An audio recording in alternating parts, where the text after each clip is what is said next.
వైఎస్ఆర్ కాంగ్రెస్ పార్టీకి రాచమల్లు శివప్రసాద్ రెడ్డికి అత్యంత దగ్గరగా ఉండే వ్యక్తులు, నమ్మకంగా ఉండే వ్యక్తులు, మా జెండా పట్ల నా పట్ల విపరీతమైనటువంటి ప్రేమ కలిగిన వాళ్ళే ఈ కొండారెడ్డి కుటుంబము, సుధాకర్ కుటుంబము. ఒక రకంగా నమ్మకమైన వాళ్ళు, మా పట్ల ఎక్కువ ప్రేమ ఉండగలిగిన వాళ్ళని చెప్పేదానికంటే కూడా నా కుటుంబ సభ్యులు, నా కుటుంబంలో ఒకరు అని చెప్పడమే నిజాయితీ. అది వారికి నేను ఇచ్చే గౌరవం కూడా. చిన్న ఆర్థికపరమైన కుటుంబాలు వీళ్ళయి.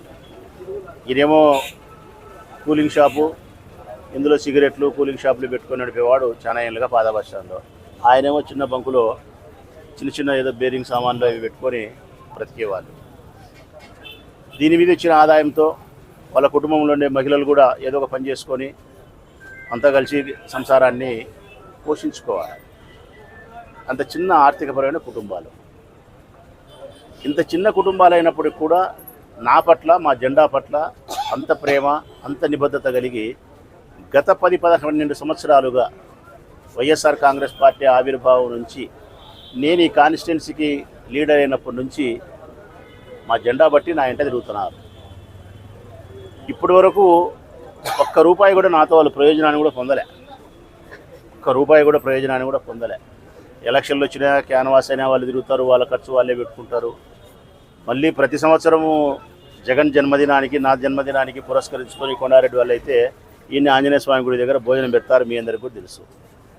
అంత గొప్ప విశేషం. అంటే అంత ప్రేమ ఉంది నా పట్ల కానీ, వైఎస్ఆర్ కాంగ్రెస్ పార్టీ పట్ల కానీ. మరి అంత ప్రేమ కలిగిన వ్యక్తులు, నా కుటుంబ సభ్యులకు సంబంధించిన వీధి 2 షాపులు మాత్రమే కాలడం అంటే ఇది ప్రమాదం అనుకోవాలన్నా, లేకుంటే పగతో ఎవరన్నా అగ్గిపెట్టినారనుకోవాలన్నా? ఇక్కడ అడిగితే చుట్టుపక్కల వాళ్ళను ఎవరైనా అడిగితే ప్రమాదవశాత్తు సంభవించినట్టు లేదు. షార్ట్ సర్క్యూట్ అయితే కాదు, ఇది మీటరు. కరెంటు విద్యుత్ షార్ట్ సర్క్యూట్ అయితే ఇది డ్యామేజ్ కావాలా? కాదు. అది కాకుండా వేరేది ఏదైనా గ్యాస్ అంటే ఏం లేదు, బాగానే ఉంది.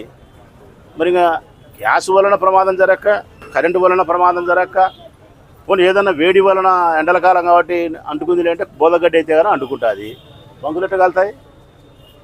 ఉద్దేశపూర్వకంగా ఎవరో వాళ్ళ మీద కోపం పెట్టుకొని, మీరు వైఎస్ఆర్ కాంగ్రెస్ పార్టీకి, రాచమల్లుకు అత్యంత ప్రేమగా ఉండారు కాబట్టి మిమ్మల్ని బాధ పెట్టాలా, ఇబ్బంది పెట్టాలా అనే కోపంతోనూ పగతోనూ ఉద్దేశపూర్వకంగా డీజలో, పెట్రోలో, ఇంకొకటో ఏదో పెట్టో బట్టో గిట్టో పెట్టి కాల్చే ప్రయత్నం చేయడంలో భాగమే తప్ప, లేకపోతే ఏ ఒక్కదానికి ప్రమాదం జరగకుండా మా వాళ్ళ దానికి జరగడం అంటే ఇది ఆలోచన చేయాలా పోలీసు వాళ్ళు కూడా.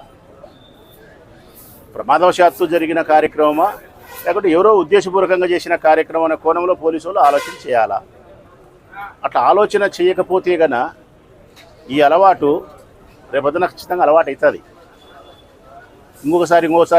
ఇంకోరి విషయంలో ఇప్పుడు ఏడు జరిగింది, రేపొద్దున ఇంకో చోట వైఎస్ఆర్ కాంగ్రెస్ పార్టీకి సంబంధించిన వాళ్ళ ఆస్తులకు సంబంధించి నష్టం జరుగుతుంది. పోలీసు వాళ్ళు ఉదాసీనత ప్రవర్తిస్తే, ఆ కోణంలో విచారణ చేయకపోతే గన ఇటువంటి కార్యక్రమాలు ఎవరి వార్డులలో, ఎవరి వీధులలో వాళ్ళ సరిపోల మీద చేస్తుంటారు. మనకేం కాదులే, మన పార్టీ అధికారం ఉంది, తెలుగుదేశం అని చెప్పి చేస్తారు.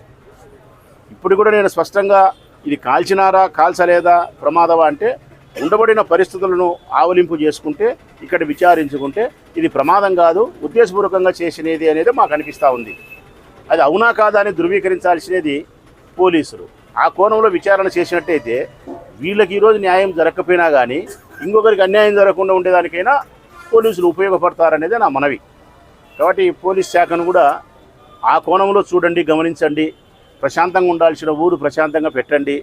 గతంలో ఎప్పుడు ఇటువంటి కక్ష సాధింపు చర్యలు పేద ప్రజల పట్ల, కార్యకర్తల పట్ల, చిన్న చిన్న పనులు చేసుకుంటే పేద కార్యకర్తల పట్ల అక్కస చర్యలు పెట్టుకొని వారి జీవనానికి ఉపయోగపడే సామాగ్రిని నాశనం చేసిన దాఖలాలు ఈ ఊర్లో లేవు. అది ఈరోజు మొదలైతే రేపొద్దున ఇట్టే పునరావృతం అవుతుందనే ఉద్దేశంతో నేను విజ్ఞప్తి చేస్తూ ఉన్నా. ఇక రెండవది, ఎవరైతే ఇది ఉద్దేశపూర్వకంగా కాల్చి ఉంటే, ఒకవేళ కాల్చి ఉంటే వాళ్ళకి చెప్తాను, ఉద్దేశపూర్వకంగా కాల్చకుండా ప్రమాదశాతం జరిగితే ఓకే రైట్, అది మా దరిద్రం అనుకుంటాం, ఏదో మేము కింద మీద పడతాం. ఎవరైనా చేసి ఉంటే వాళ్ళకు చెప్తా ఉన్నా నేను.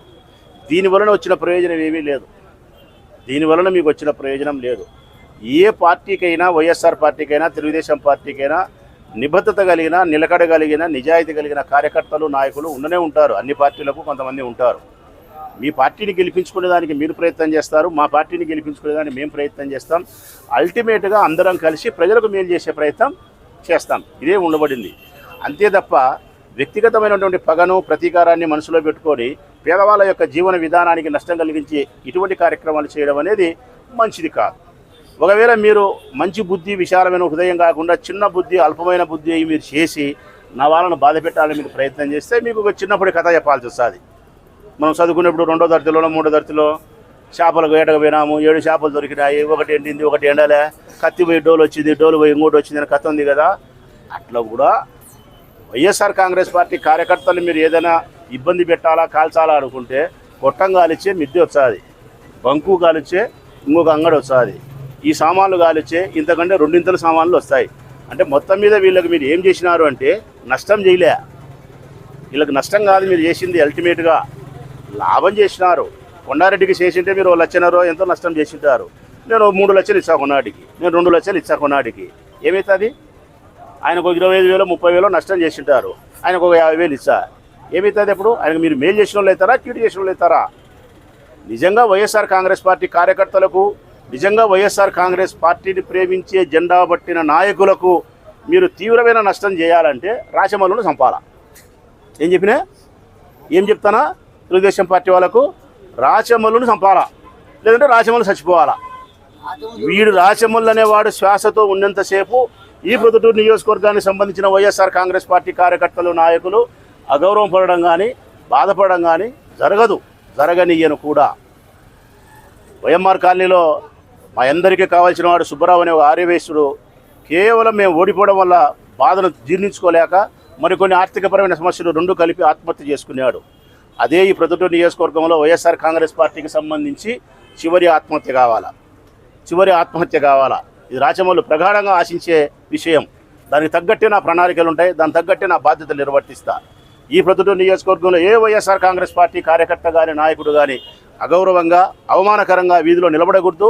వారి కుటుంబాన్ని పోషించుకునే విషయంలో ఆర్థిక బాధలతో సతమతమయ్యే పరిస్థితి ఉండకూడదు, ఆత్మహత్యలు చేసుకునే పరిస్థితి ఉండకూడదు. ఇటువంటి కార్యక్రమాలు ఎవరు కల్పించినా కూడా రాచమల్లు తప్పనిసరిగా వైఎస్ఆర్ కాంగ్రెస్ పార్టీ కార్యకర్తలను సంరక్షించుకుంటాడు. ఏ కుటుంబాన్ని ఇబ్బంది పడకుండా చేయగలుగుతాం. వీళ్ళకు కూడా చెప్తాను. ఇప్పుడు మహా అంటే 1 లక్షన్నర ఎంతో మీరే చెప్తారు, నష్టం జరిగింటే 2 లక్షలు జరిగింది. ఇప్పుడు నేను చెప్తాను కదా, కొన్నాటికి 2 లక్షలు ఇస్తున్నాం, ప్రకటిస్తున్నాం. కొన్నాటికి 2 లక్షల రూపాయల ఆర్థిక సాయం చేస్తున్నాం. ఇది సుధాకరు 50,000 రూపాయలు, ఆయనకి 25,000 30,000 నష్టం జరిగింది. సుధాకర్కు 50,000 ఆర్థిక సహాయం చేస్తున్నాం. అంటే 2 లక్షల రూపాయలు కొండారెడ్డి కుటుంబానికి ఇస్తానా, 50 లక్షల రూపాయలు ఆయనకి ఇస్తున్నాం. ఎవరికైనా ఏదైనా ఎప్పుడైనా మీరు నష్టం చేసినా కానీ ఏమి ఇబ్బంది లేదు, నేనున్నంత వరకు. ఇది కథ. ఇంకా పోలీసులకైతే స్పష్టంగా చెప్తాను, ఒకసారి ఆ కోణంలో మీరు విచారించండి.